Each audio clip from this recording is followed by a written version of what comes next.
जय महाराष्ट्र, स्वागत आहे तुमचं आपल्या लोकप्रिय युट्यूब चॅनलवरती। शेतकरी मित्रांनो, आपल्या लोकप्रिय युट्यूब चॅनलला सबस्क्राइब केलं नसेल तर सुरुवातीला सबस्क्राइब करू शकता, बेल आयकॉनला ऑल प्रेस करू शकता। तर नमो शेतकरी योजनेचा 7वा हप्ता खरंच शेतकऱ्यांच्या बँक खात्यामध्ये येणार का? अफवा आहे का खरं? संपूर्ण बातमी आपण या व्हिडिओच्या द्वारे जाणून घेऊ। आपण पाहत आहात योजना कॉर्नर युट्यूब चॅनल, आता सबस्क्राइब करा आणि बेल आयकॉन जो आहे तो ऑल प्रेस करायला विसरू नका। तर निश्चित मित्रांनो, त्यानुसार राज्य शासनाने काही दिवसापूर्वीच नमो शेतकरी महासन्मान निधी योजनेचा 6वा हप्ता वितरित करण्यात आलेला आहे। आता 6व्या हप्त्याच्या वितरणासाठी निधी वितरित करण्याचा शासन निर्णय देखील त्यावेळेस काढलेला होता आणि 31 मार्च अगोदरच शेतकऱ्यांच्या बँक खात्यामध्ये 6वा हप्ता हा टाकण्यात आला होता। पण आर्थिक वर्ष जे आहे ते होतं, त्यामुळे 1-2 दिवस तो लेट हप्ता शेतकऱ्यांच्या बँक खात्यामध्ये गेला। कोणता? 6वा हप्ता।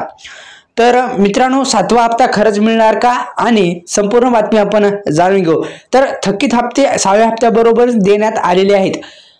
थकीत जे हप्ते होते, काही जणांचे थकीत हप्ते होते, ते थकीत हप्ते सुद्धा देण्यात आलेले आहेत।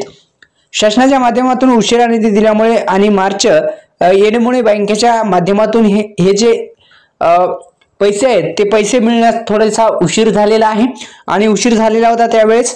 तर हप्त्यासोबतच 6व्या हप्त्यासोबत अनेक जे थकीत हप्ते होते ते पण आता देण्यात आलेले आहेत। आता थेट 7वा हप्ता हा वितरित होणार आहे। आता निश्चित मित्रांनो, हा 7वा हप्ता मिळणार आहे, पण अद्याप यावर जी तारीख आहे ती जाहीर करण्यात आलेली नाही। आता तारीख कधी जाहीर होईल? तर 7वा हप्ता जो आहे, या 7व्या हप्त्याची तारीख जी आहे ती लवकरच जाहीर होईल। हप्ता हा येणार आहे। आता 20व्या हप्त्या संदर्भात सुद्धा एक दिलासादायक असं बातमी आलेली आहे, त्यावर सुद्धा आपला व्हिडिओ येणार आहे। त्यामुळे आताच आपल्याला सबस्क्राइब करा युट्यूब चॅनलला, बेल आयकॉनला ऑल प्रेस करा। धन्यवाद। जय शिवराय।